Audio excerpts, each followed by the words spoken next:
the way you're choosing to feel good will eventually make you feel worse. I like to get high. At this time, are you doing opiate? At the age of 17, and that's where my addiction really took off. So helping others is a huge part of your life. I learned at a young age to lie. Red flag number one. When my kid was 8, she said to me, "Daddy, when I turn 21, I'm going to try alcohol." I can't even imagine ever going back. "Hey, Dad, you used to beat me with a belt. You used to make me smell the belt. Do you mind if I ask you why?" The more I help others, the better I feel about myself. Labeled a slow learner. I always felt a little bit Always felt different. like there was something wrong with me. Embarrassed. Wasn't ready to see I myself. can't go any Don't lower. sell yourself short. Uncovering all those feelings. Everything was lifted at that moment. This really wasn't about not drinking. Welcome to Crosstalk. My name is Irene. I'm coming to you from South Florida, and I'm here with Dr. Barry Ryman. Please don't forget to like, subscribe, and tell us how we're doing. We appreciate your comments. We are a nonprofit organization, and our goal is to raise money to get people the help they need. So please support us and share. So Dr. Barry Ryman, thank you so much for coming. I'm really excited to have you and to hear your full story. Welcome. Thank you for having me. I appreciate it. All right, let's get started. So what we do here on Crosstalk is we, go through your story, tell me how it all began, where it began, what happened, and what it's like, what early recovery was like, and then what it's like living now. So let's get started. All right. I think that my story, I don't want to say it's unique, but it's not your run-of-the-mill, ripped and roared for many years, hit a bottom, surrendered, got it, right? It was, I like to get high, right? There's a few schools of thought out there when you're trying to, quote unquote, convince somebody to stop doing what they're doing, right? And most people try to make it like, you don't enjoy this anymore, it's no longer fun, it doesn't work anymore, so you should just stop because it's going to kill you. Instead of, it feels good to feel good. Right. However, the way you're choosing to feel good will eventually make you feel worse. So if you want to break that cycle, the way you're choosing to feel good needs to change. Yeah, Does that make sense? That does now. If you told me that years ago, I probably would have been like, I don't know what you're talking about. Well, most people are like, you can't do this anymore. Yeah. If you fucking tell me I can't do something, it makes me want to do it more. Right. I feel that way too, a lot. Right? So I had to, in my helping profession that I'm now in, come up with a way to make people feel like it's their own idea to get better. So tell me, where did it begin? How did it all begin? Where did you grow up? I grew up in South Florida. I'm a native, which Okay. is weird, right? You don't meet too many Floridians, but I was born in Miami. I come from a good family. I don't come from that crazy story of having a broken home and being in foster care or living in different houses, multiple states. My parents, who are still alive at, let's see, my mother is 78, 79. My dad is 81, 80. He's 80. They've been married 58 years, still married. I always like to say that they probably should have been divorced. Right. 30-something years ago. But, Yeah. The train of thought back then was, you stay together for Yeah. the kids because that's the best thing. It turns My out it parents wasn't. are the same. Yeah, they're still together. They've been through it all. I have to say, it's pretty incredible to have watched. I admire them a lot for sticking together and working through some of those crazy Yeah, you times. do it. Now they're okay, right? Yeah. Like they've grown Right. together. Yeah. But like I remember I think I've shared with you before off camera that, my dad is from Argentina. So he's from another country. And my mother used to tell me when I talked about my dad's upbringing is that he wasn't brought up, he was dragged up. Right. He didn't have the best example as parents.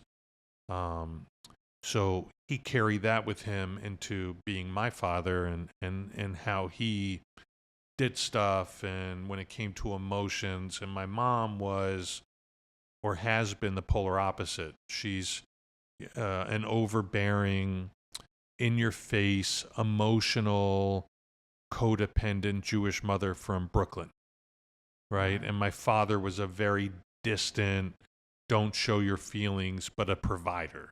Right. And so there was, I would say, some type of balance between the two, but I didn't grow up feeling like I can go to my parents and talk to them about anything. There was always consequences, right? Back then they called it punishment. Today it's called abuse. Right. If we're getting real, Yeah. talking belts and all that good stuff. And then I have a sister who's 5 years older, who was like the perfect child. Okay, just anything she touched turned to gold. Held in high regard. Always excelled in school, top of her class, valedictorian, on the podium at the University of Florida, talking thousands of graduates, and her face is in the commencement book. Wow. Okay, sitting up on the stage, right?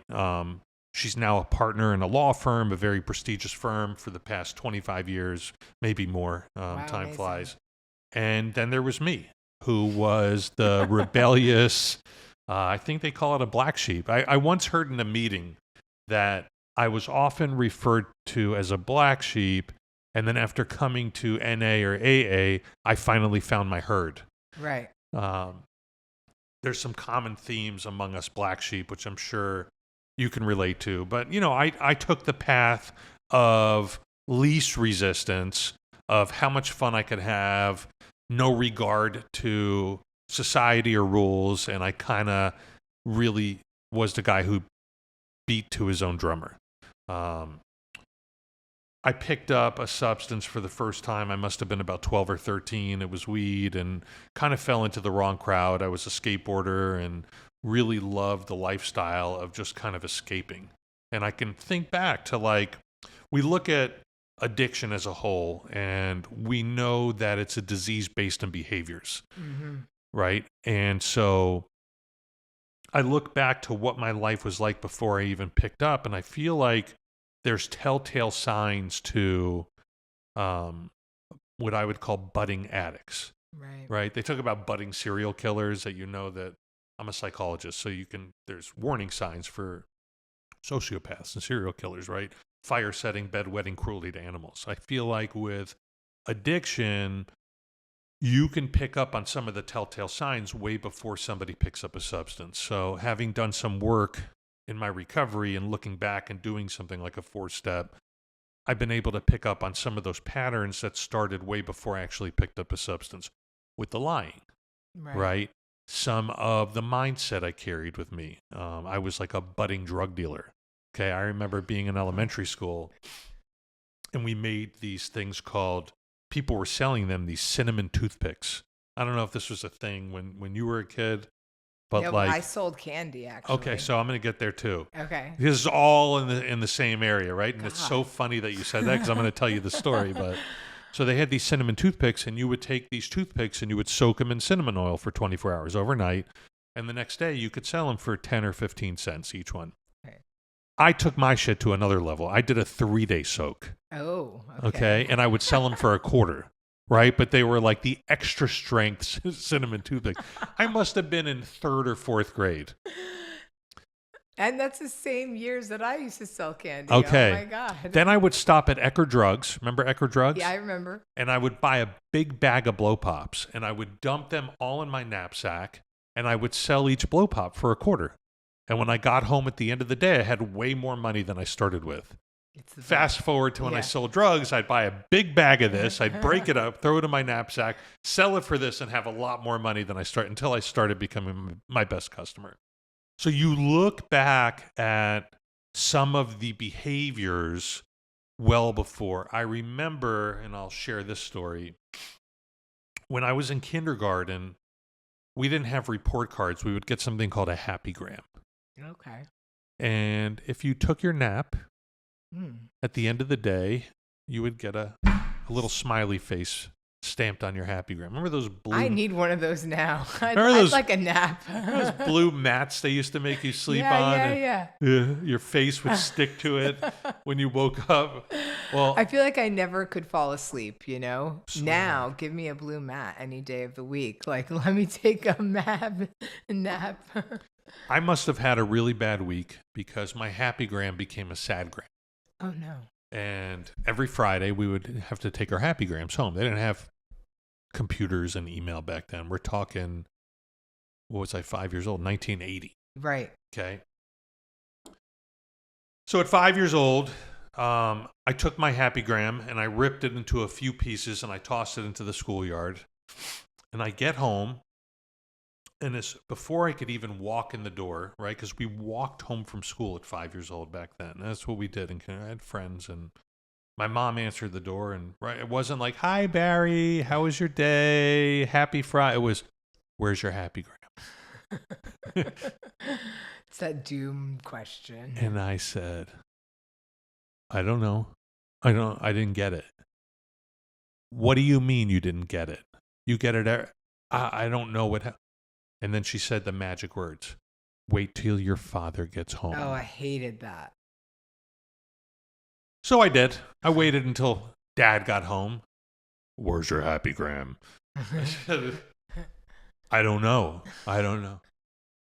So we had plans that night. We were going to go to dinner at a place called Wags. I'll never forget this night as long as I shall live.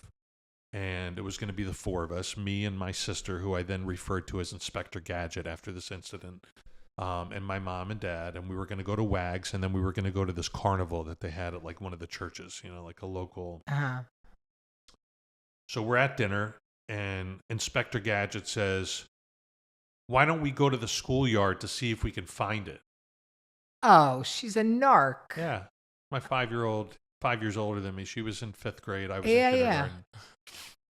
So we went, and Inspector Gadget pieced every piece of my sad gram back together. No. And Eileen, who's my sister, and my mother went to the carnival, and I went home with Dad. Oh. And I had to pick out the belt from the closet, and then he used to make me smell the belt. Wow. And then he used to make me take my pants down, and he would whip my ass with the belt. And as he was whipping me with the belt, he would say in Spanish, "If you would only tell the truth, I wouldn't have to do this." Did And you he would- speak Spanish as a child? I understand it fluently because of that. He would Okay. speak to me in Spanish. I would talk back in English. Okay, got it. Wow, that is a painful memory, though, like if you break it down. But I learned at a young age, damned if I do, damned if I don't. Because if I would have come home and said, "Hey guys, I ripped up my happy gram and threw it away," I would have got beat with the belt. So if I told the truth, I get beat. So I learned at a young age to lie. Mhm. Red flag number one, right? Mhm. It's those behaviors. Think about what we carry through our lives, right? I'm going to fast forward now because I'll forget to come back to this, but I'm going to fast forward to many, many, many years later. I'm already in recovery. This goes back to my mother saying my dad was dragged up and not brought up, right? And I was doing some pretty intense therapy. I must have had like 2 years clean or 3 years clean. I'm now 22 or 23 years old. My relationship had started to improve with my father after I got clean, and she gave me this assignment, and she said that I want you to ask your father why he used to make you smell the belt. Because I have to go pick out the belt, Yeah. and then before he would make me smell it. He would put it up to my Yeah, nose. yeah. And I was lost on this, okay? Thought it was some kind of scare technique or I don't know. So we're at like a family gathering. I was smoking cigarettes at the time. My dad was too. This is before his quintuple bypass operation. Wow. And so we go outside and we're smoking a cigarette, and I say, "Hey, Dad, I said, do you remember when I was younger, you used to beat me with a belt? He was like, oh, yeah. Oh, yeah. I said, and you'd make me go get it from the closet. He was like, yeah. And I said, you used to make me smell the belt. Do you remember that? And he says, yeah, I remember that. I go, do you mind if I ask you why? Right. Like, why did I have to? And he said the most profound thing. And it was in that moment I forgave him. He said, because that's what my father used to do to me. And it was in that moment that anger, resentment, those feelings melted away. And I went back in my head to what my mom had always told me, that he was dragged up and not brought up. That he was doing what was done to him. Right. And never in a million years did that enter into my conscience. Like, I never thought, like, that's why he did that stuff. Right. He doesn't That's know any better. who he was, right? And it brought me to the place of how powerful recovery really is. Leave the substance out, right? Why do people enter into recovery? When they're working a recovery program, it's not about stopping the substance. Right. That's stopped already. Right. Now what? Right. It's always about now what. And I have, as a 49-year-old man in 12 days from now, or 10, I don't know what today's date is. August 2nd. It's my friend's birthday. Okay, That's how I know. The 13th. I'll be 49. I've never, ever hit my kids with a belt, never made them smell a belt. That recovery really is about breaking cycles. Absolutely. It's beautiful to break a cycle. It's not what I signed up for. Right. Well, Okay. you can't think that when I got far intervened ahead. on, I'm just saying, like, this is not what I signed up for. It is the path that has led me to this place that not only impacts me, but the choices that I've made in making the choice, and it is a choice, Right. of getting better, impacts generations if you stick with it. Yeah. My kids are not dragged up. They're brought up. Right. You understand? So That's really incredible, and it's so important to I think this is the first time I've had this type of conversation on the podcast where, like, we talk about the fact that it is about breaking cycles, right? And it's about, like, not passing on this disease or the behaviors of the disease to the next generation. you can only do so much. Right. Well, of You course. can only I mean, you can only do so much in the sense of with your own kids, right. right? And I worry. I have two girls that are 12 and 10, and when my kid was 8, my oldest was 8, she said to me, "Daddy, when I turn 21, I'm going to try alcohol."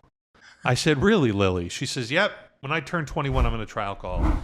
I said, "Okay." And she goes, "If I don't like it, I won't do it anymore."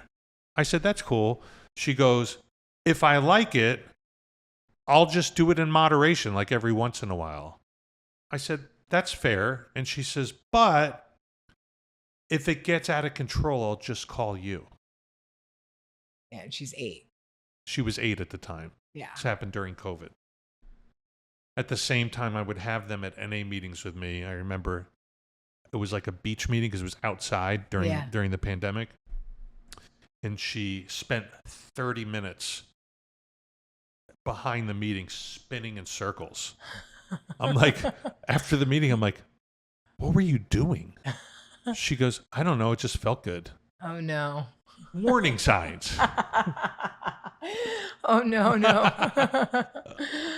Well, it'll be a blessing if she waits till she's 21. Although I have some bad news is that I didn't get really bad till 26. So I have some worse there's news. no hope. I got clean before my 21st birthday. That's crazy. So let's go back to I've asked you before and you just answered my question. Like, have you spoken to your kids about the fact that this is, a genetic disease? Yes. Yeah. I mean, they know. Their mom is also in long-term recovery, Mhm. so they're well aware Yeah. that mommy and daddy don't drink, mommy and daddy don't do drugs, and there's a reason behind that. Okay. Okay, and then they tell their friends. I love that. They tell their friends. So now tell me more about just how, it all evolved for you growing up, maybe not from kindergarten, the happy gram, sad gram, but what happened after that? I got into drugs. I got into drugs at a young age. Not on purpose. I was just kind of hanging with the crowd, and we How started old were you? smoking. Probably 12 or 13. Started smoking some weed. I mentioned before I was a skateboarder, and kind of the crowd I was running in started smoking cigarettes around the same time. Picking butts out of the ashtrays at Publix, and stealing. Doing some things I shouldn't have been doing at that age. And then I got it together a little bit after my first year in high school. Decided I wanted to go to college. Did well enough to get into the University of Florida in Gainesville. Went away to school at the age of 17, and that's where my addiction really took off. And all those things I swore I would never do, with people I shouldn't have been with, going places I shouldn't have gone, I did all of them. Right. I was a nice Jewish boy from Plantation, Florida, that was smoking crack in the ghetto in Gainesville, and using my rent money and all my roommates' rent money to buy said crack. Got into selling cocaine and trafficking cocaine, large amounts, putting myself in some pretty precarious situations, and not thinking. I had friends who I used with, right? There were always those friends who would get high with you, but you were just on a different level. Oh, yeah.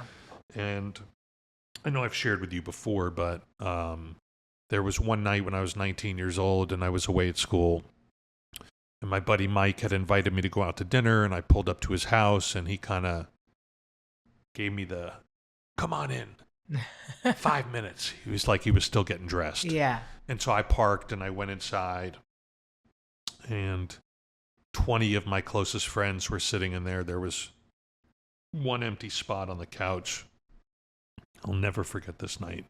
A dozen Krispy Kreme donuts and a large coffee. At least you got donuts. I'm like mad right now at my people for not Krispy Kreme supplying is the shit. donuts. Yeah. So, I sat down. It was like either 8:04 or 8:06 p.m. on the cable box. This was wow. You remember every I detail. remember. This was 1995, and it was an intervention.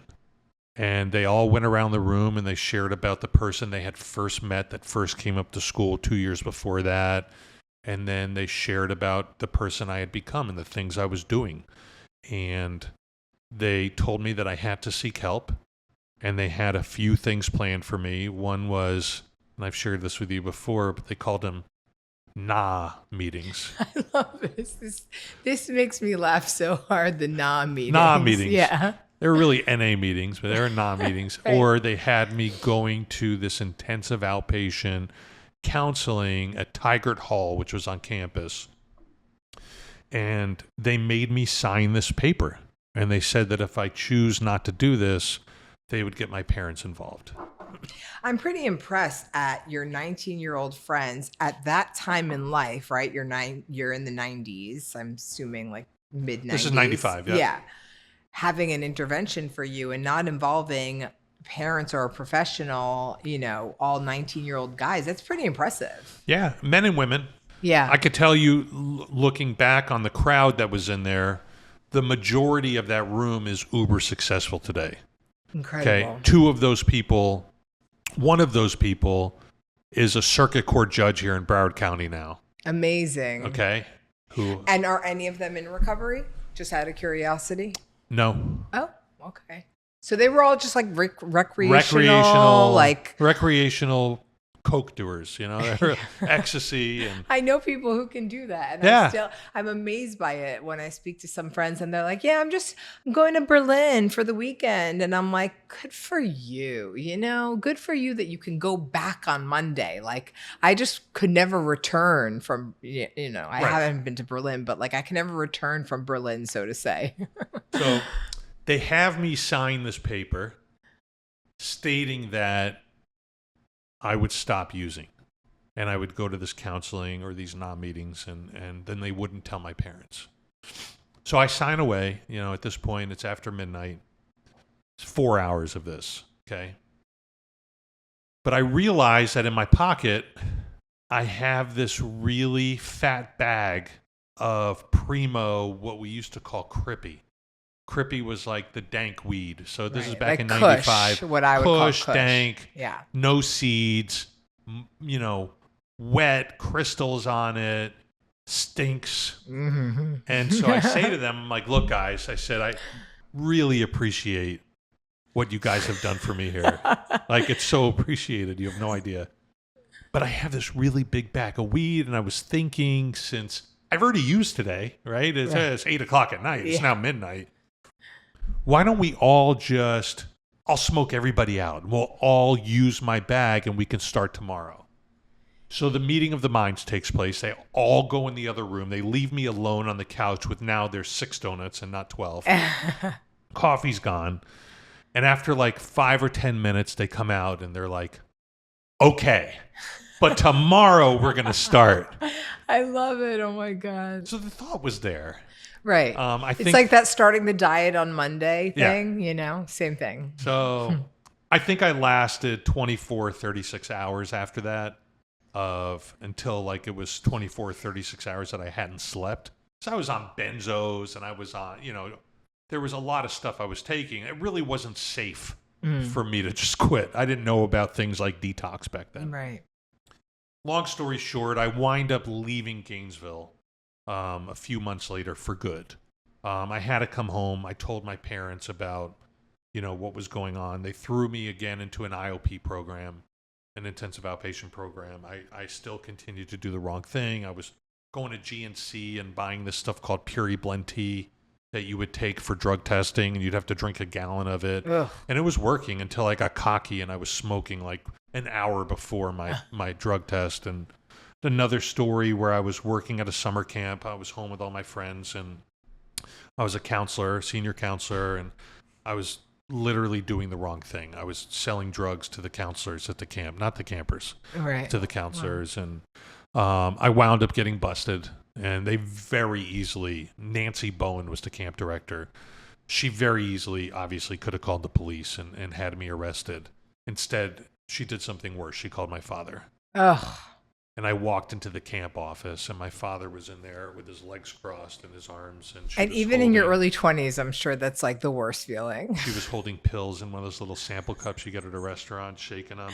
Yeah. I knew I was fucked.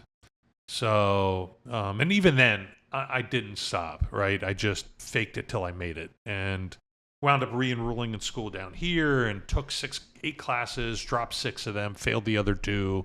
Like, life was not going good. And then at 20 years old, 2 months before my 21st birthday, I was on a major run. I was living out of my house. I was living in an apartment in a place called Inverary, very nice area of South Florida.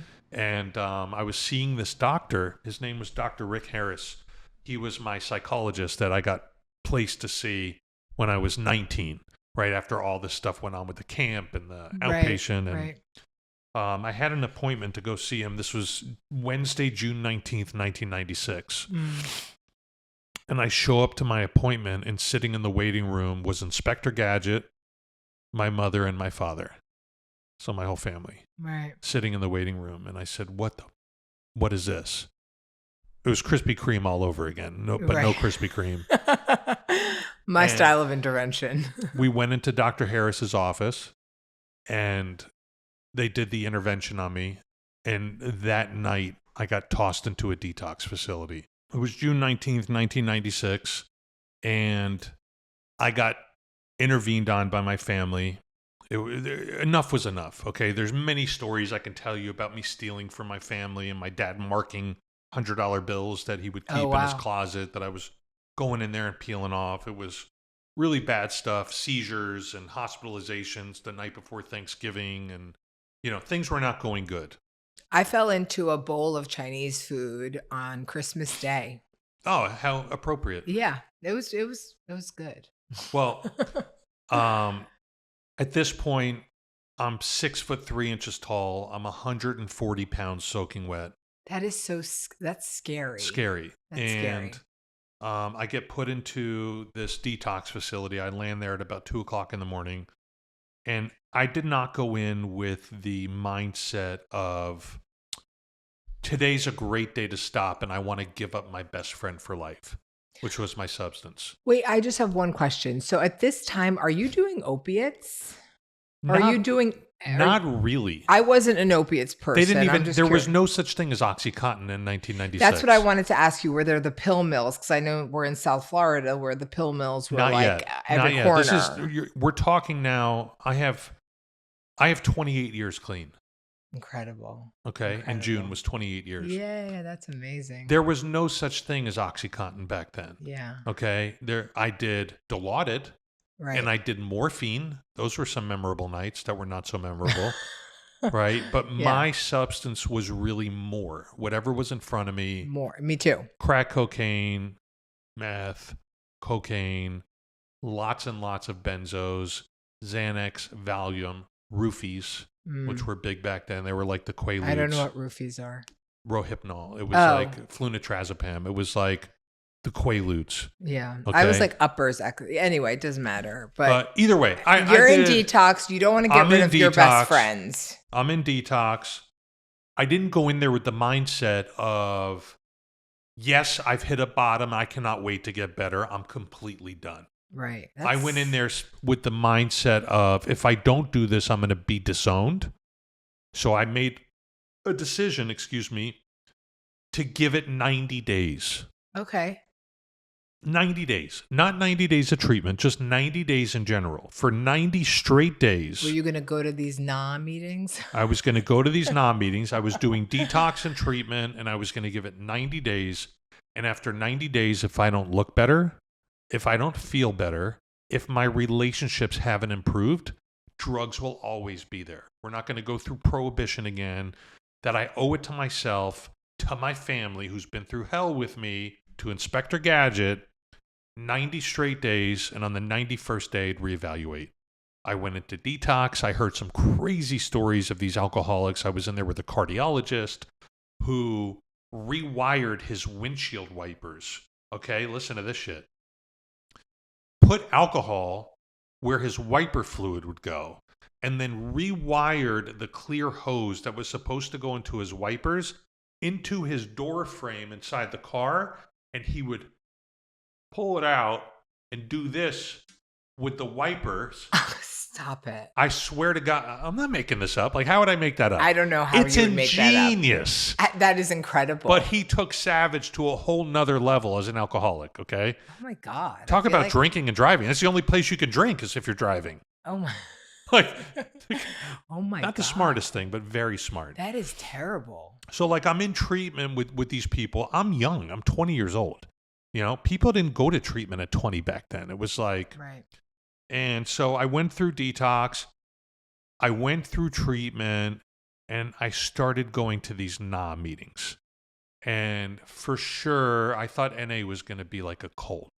They were going to make me shave my head, go door to door selling books or hand flowers out at the airport, chanting about God and all this stuff. And what I found was, secretly, I felt better after I left the meeting, no matter what I was going through. Wow. Now, mind you, my first month or two out of treatment, and for the next 6 months, I worked for my father. I was his bitch. Now, my dad, to this day at 80 years old, still does manual labor. He owns a company with his brother that builds those big pallet racks like you see at Home Depot. Yeah. And I have a client who does that. Okay, so back then it was pallet racks. It was cutting tables for the clothing industries. He at 81 still does that stuff? Still does it. Good for him. So I would get in the car with him in his little pickup truck at 5:30 in the morning, chain smoking cigarettes, listening to Caracol radio in Spanish on our way to Hialeah to his warehouse. I would work all day in hot warehouses in Miami with no air conditioning, eating my little lunch out of a bag. I'd come home every night at 4 o'clock in the afternoon or 5 o'clock in the afternoon. I'd shower, I'd eat dinner, I'd go to a meeting, I'd come home, and by 9 o'clock I was sleeping. That sums up the first 6 months I was clean. So you went past the 90 days. I made it to the 90-day mark. And what'd you think? What'd you say? I looked in the mirror, and I looked better. I felt better. My relationships had improved. Right. And like a good addict, I said, if I feel this good at 90 days, I wonder how I'll feel at 6 months. That's and I made it to awesome. 6 months. And at the 6-month mark, I said, you bet your ass I'm getting that year. At this point, I was involved in NA. You know, I moved from the back of the room to the front of the room, had ocean view property like you have here, right? Right. And people started knowing my name. Now, back then, we would do go-arounds because the meetings were much I go to smaller. the meetings I go to, we do go-arounds. I like to go to. Now, I remember thinking as a Yes. kid, well, I call myself a kid back then, I can't wait till I get older and go to meetings because then everyone will be my age. Now I go to meetings and everydy's freaking younger. I know, you everyone's can't- 19. You can't win. Which is so cool, actually, It is because pretty I cool. don't know if at 19 I would have done any of this, but yeah, I mean, the age, there is no age to this. I feel like, you know. Yeah, there's no age. So yes, and now here we are, 28 plus years later, and I have not picked up a substance since June 19th, 1996. That's Now incredible. you hear people, Irene, you hear them share, you really have to want this to get it, and if you don't want it, don't worry about it because you won't get it. I call bullshit. Right. I call bullshit on that too. I didn't want it. I wasn't one of those people who was like, yes. I didn't know what I wanted or didn't want. All I know is that I agreed at my intervention to go. I had no idea what I was in for. I had no idea what AA or any of these things were. I didn't know I had to do work. And all throughout treatment, they're like, you have to do the work. I was like, can you guys just outline like what this work is? Like, I need, you know, some sort of like, yeah, I didn't get it. I couldn't understand, but I did it. I did what you did. I said, okay, I'll give it a year. I said a year. I'll give it a year, you know? And you're right. Like at 6 months at, you know, certain like Milestones? Thank you. At certain milestones, I was like, I feel better. And then I remember the day that I didn't think the first thing when I wake up was to go in the drawer to get my pills. And that was like when I was like, oh my God. I'm doing it. I'm doing this. And like, I feel better. I look better. I had gained a lot of weight, so I didn't feel like I looked that much better. But I did. In hindsight, it was way better than where I was. But anyway, it's so cool how we do that. It gets better and better. Like I'm now going to be at 8 years of recovery, and like, I can't believe it. Like, I just feel so much better. I can't even imagine ever going back. Well, you're not poisoning your body. Right. I mean, at the end of all of this, right? If I'm gonna flash you back for a second, okay? Yeah. That Dr. Harris, and I'm gonna tell you a pretty cool story. That Dr. Harris, whose office I was in, that I did my intervention in, who was my psychologist starting at age 19, I continued to see him for the first couple years that I was in recovery. First it was once a week, then it was once every 2 weeks, then maybe once a month. This went on for probably 3 or 4 years. Okay?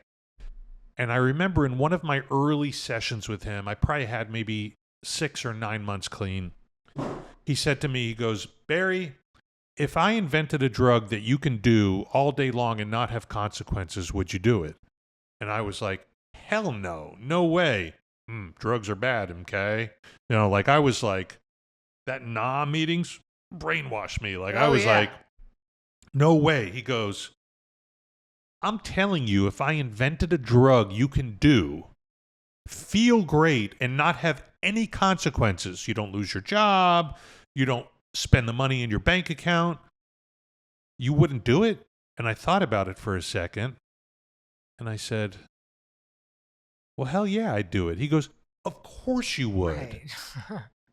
Now, you might think this is crazy, why I'm bringing this up, or the concept of getting clean and coming into recovery is not trying to convince a person that it doesn't feel good to get high or get drunk.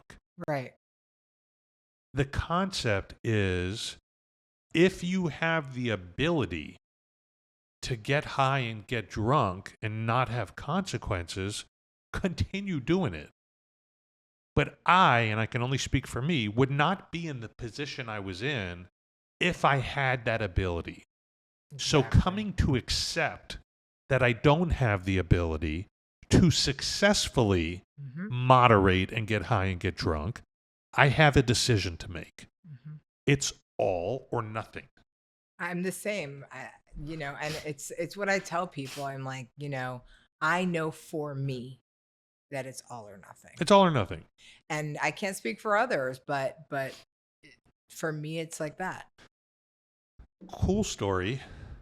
This guy, Dr. Harris, I stopped seeing him.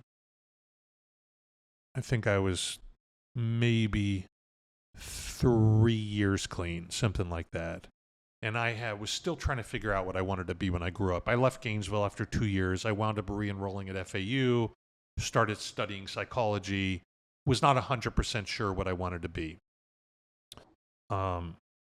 But I had started talking to Dr. Harris, about potentially becoming a psychologist. And my very last session with him, and on that day, I was his last session of the day, but this was my last session ever with him. Mm-hmm.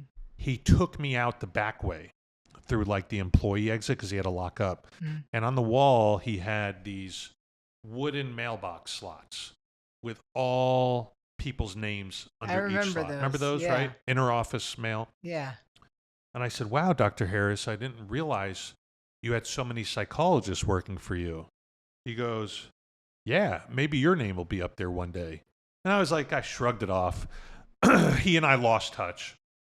I wound up applying to a school in Miami for my doctorate in psychology, started school, went through 4 years of coursework, did a practicum, and it was come time to apply for my doctoral internship.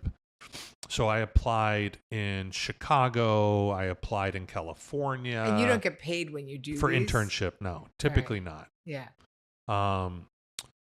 I applied all over the country, and then I'm like, let me apply somewhere locally too. And they had this thing called the consortium at Nova University. And so I applied there, and this is now 4 or 5 years later, right? I show up to my interview at Nova, and I walk in the room, and Dr. Harris is sitting there. And he goes, Barry? And I said, Dr. Harris? So he recused himself from the interview. He just didn't think it'd be appropriate. And the way the doctoral internship works, you rank where you want to go, and it's like a matching system. Yeah.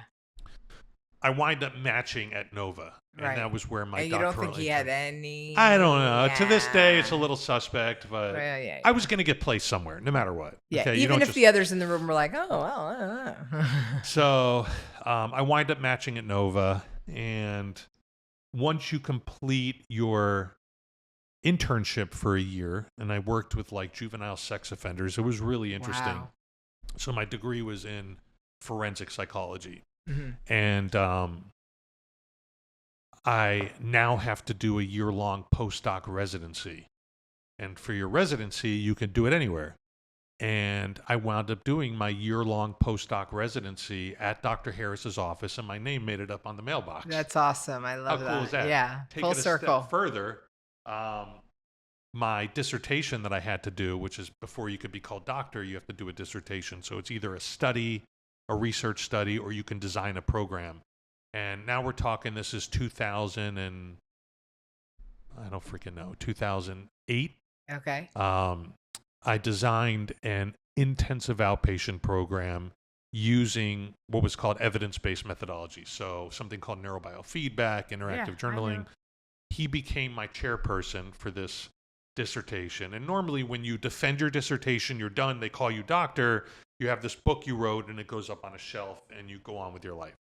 Well, I defended my dissertation, became doctor, and we took this book, and Dr. Harris and I took the program I wrote and we put it into existence. It became what was called the Center for Proven Recovery. And he and I became 50-50 business partners and opened this intensive outpatient program in Weston, Florida out of his office. And that was the start of me working in the actual field of addiction treatment, which was probably around 2008. Wow, amazing.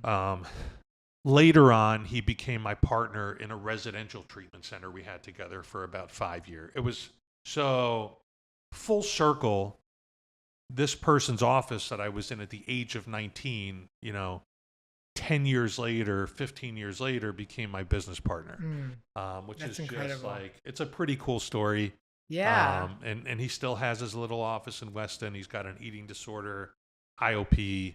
We're not cool. as close anymore just because we've kind of gone our Life separate is- ways, yeah. but So tell me, so I know that you own a couple of treatment centers, Recovery Unplugged.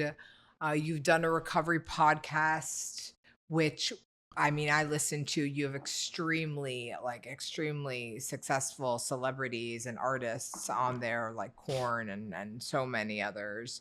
And tell me more about early recovery. You told us it was like working hard, focus, disciplines, doing all of that. What does life look like in recovery? Like, what does your recovery look like now, 20 years later, 28, almost 30 years later? yeah, I'm not, and I'll put myself out there. Yeah. I still sponsor guys. I still have a sponsor that I talk to regularly. I still pray every morning and every night. That's something that was instilled in me in my first year, that I came into NA. Do you still do NA? I still do. NA your I thing? still do NA. I don't do NA quite as much as I should. Right. I do Honestly, to be honest, like ever since COVID, I feel like when everything went virtual, Yes, me too. my meeting attendance has fallen off, right? Yes. I'm going to a meeting this Sunday at the park on Las Olas, Yeah. meeting some friends. I'm going to bring my That kids. sounds nice. Yeah. So there's a park meeting there every Sunday night in Cooley Hammock Park, which your significant other lives on Las Olas. So if you guys are around, it's a good meeting. But either way, what does my life look like today? Busy. I am, one of the VPs over at Recovery Unplugged Behavioral Health, which is, in my opinion, the greatest treatment center in America. We use music as a catalyst to connect and engage with clients. I love that. And you're wearing a shirt that says, "Nobody ever died from a music overdose," which I love. It's true. It is true. And the coolest things about, I have all these different t-shirts with all these sayings that no matter where you go, somebody comments on it. Yeah. Like, wear this shirt through an airport, you're going to get a minimum of 5 comments from 5 different If you people. can make it in gray or white, since I have We have it in pugs, white. Yep. I'll take one. Okay. You got it. Or I'll buy one. Yeah, I'm well, I'll not trying to give you get it for free, but you could. But, help me out. and they're conversation starters. And then you find out, well, my kid or my ex or my husband or my wife is struggling, right? There's so many people that struggle with what I would call substance misuse, Right. right? We already know substance abuse is there, right? And then there's misuse. And so it really opens the door to people opening up to complete strangers, which I feel like people are more comfortable opening up to strangers because, like, what do you have to lose kind of thing. Yeah. So Yeah. I can't tell That's you how how many times I felt. I just, yeah. I've been in the airport or on an airplane, and within a week, that person is enrolled in our facility in one form or another. That's awesome. So it just happens. I've had it with valet drivers. I've had it with. So like part of being successful in sobriety or being clean, whatever terminology you want to use, is helping others, right? Like the prayer, the meditation, all of those things, going to meetings, going to, 'cause I do say on this podcast a lot that like I personally like a program, that's what has worked for me. And I do recommend everyone at least trying it and giving it a fair shot, maybe doing steps or whatever. But I do know people who are successfully recovered that don't do a program. But I still think that there's these pillars that kind of work in every aspect, right? Like, and helping others is one of them. So helping others is a huge part of your life. Yes. I mean, there's a 4-word CNEI, constant, never ending improvement, Yeah. right? With constant, never ending improvement, I'm always looking for ways to get better. There's always ways to excel. I was talking to one of my best friends, one of my sponsees, another friend of mine. We're going to be starting a private men's group out of the house Oh, cool. that's going to meet every other Thursday before football. We're going to that's get together. nice. We're going to order some food in. We're going to shoot the shit for an hour or two, and then we're going to watch the game. It's really just about never staying too stuck for too long. It's okay to get stuck sometimes. It's okay to just be okay, right? I say that often. And it's also okay to not be okay, but just talk to someone about it. Absolutely. You don't want to get too stale. I kind of equate it to being on an escalator, okay? I'm sorry, not an escalator.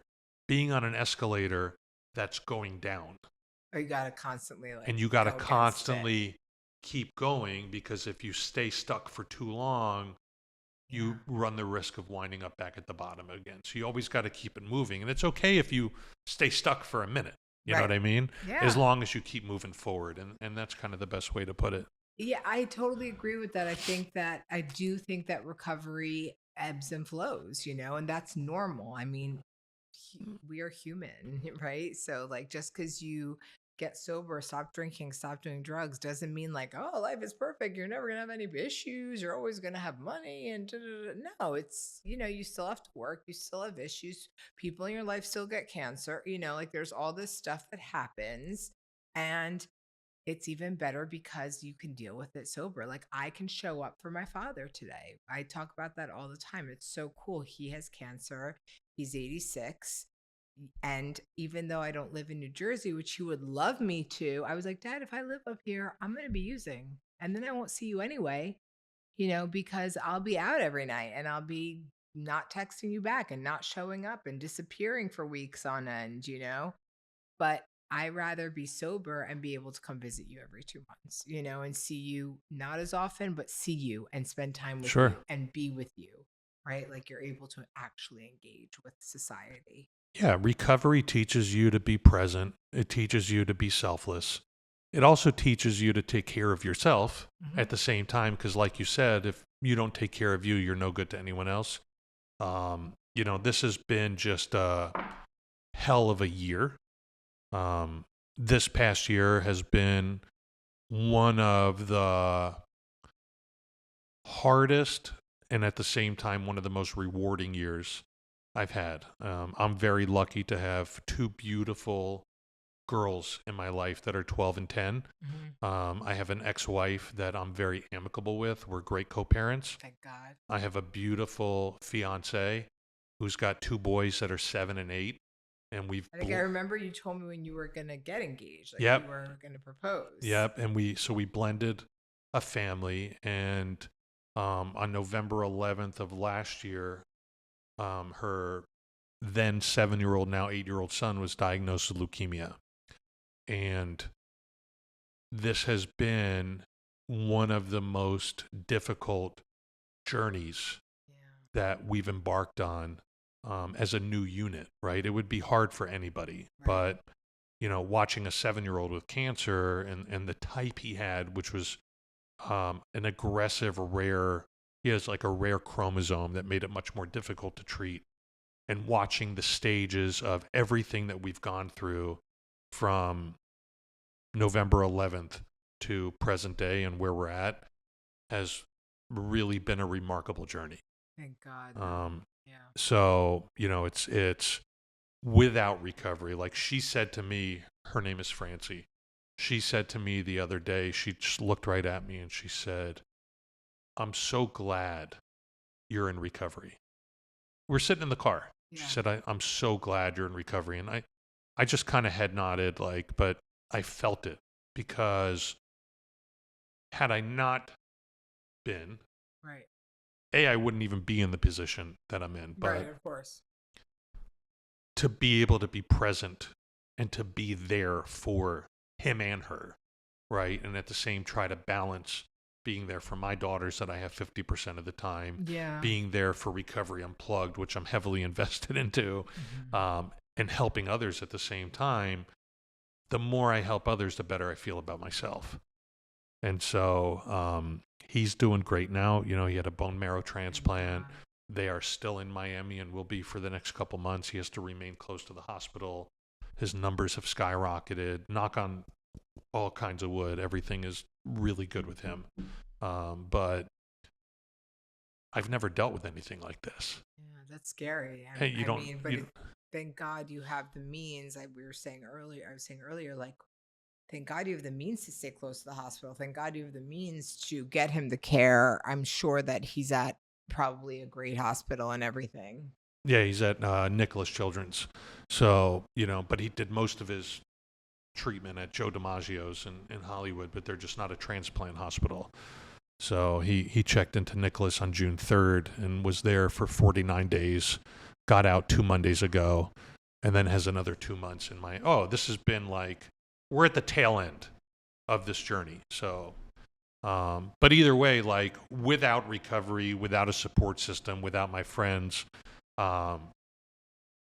my family, you know, we would not have been able to do this. I'm sorry you're going through that, but it sounds like he's doing well, so I'm Yes. happy to hear that. So tell me, is there anything you feel like you haven't told us that you think you should or want to? Is there anything I feel like I had? You're talking to a guy who could talk for 6 I know. hours. I can talk for 6 hours too. Okay, so I did that with one of Michael Herbert, who maybe you know him. Just I know through, the like, name. yeah, he was on here, and our podcast went an hour and 40 minutes. Yeah, and we I mean, actually like hung out for like 3 hours. I could talk. I could Yeah. tell you, like, what does my life look like today? I'm a partner at a unbelievable treatment program Yeah. that really helps people. That's so cool. I mean, I know the place. I've spoken at meetings at Recovery Unplugged, and I think it was in Lake Worth, right? That's our Detox and Res. Yeah, Yep. that's where I spoke. And I think it's such a cool program. I knew a girl whose name I can't really remember right now, who worked there, who said it was a great place. So that's so cool. I love knowing people from all different treatment places, because people call me for help all the time, and I, try to pair them with the right, spots. So it's really good to know that. Yeah, we've And- just taken on this new venture where we've veered into the behavioral health space. So it's Which not is so just substance important. use, but we just Yeah. opened a 40-bed primary mental health residential program that's just beyond gorgeous. Amazing. And, if you're I mean, strong- mental health is something that it's a big topic now. People are actually talking about it. And, that's great, because in the end of the day, if we don't handle the mental health aspect, we're going to, or maybe not everyone, but a lot of people will eventually lots of people kill themselves, or they'll throw themselves into like horrible coping mechanisms. Well, yeah, I mean, think know? about addiction and mental illness, right? 85 to 90% is all co-occurring, Yeah. right? It gets to a point, and I can only speak for myself. I got to a place in active addiction where it was really about self-medicating, Yeah, me too. Me too. right? I think most people reach that spot where it's about self-medicating. So the last question I have for you is, if you can go back and tell your younger self, you could choose the age, what age would it be, and what would you tell that self? That is such a tough question, because I've thought of this before. Yeah. Right? Do I tell myself never to pick up a substance? No. I don't know what my life would look like today or where I'd be. Right. You know, I'm a believer that we go through whatever we go through to get to wherever we've gotten to, and there are no mistakes along the way. That everything we did or chose not to do led us to where we are. Yeah. I'm ecstatic, for the most part, about where I'm at today. Are there some things, some life choices I've made in the past that I wish I didn't make? The answer to that is a resounding yes. Yeah. Yeah. So I really, and I'm going to take the easy way out here, I don't fucking know what I would say. Okay, that's fine. I don't know what I would tell myself other than there's a few things you did, even in adulthood. Right. Just don't fucking do those things. Okay? Just like veer off at that spot, Yeah. control yourself Right. and not do it. But overall, like, I think I'm okay with where I'm at. Well, I'm so happy to hear that. And thank you so much for coming. And I really appreciate you being here. I hope you had fun. Thank you for having me. Yes, I did. Okay. And the last thing we do is hug. Okay. Okay.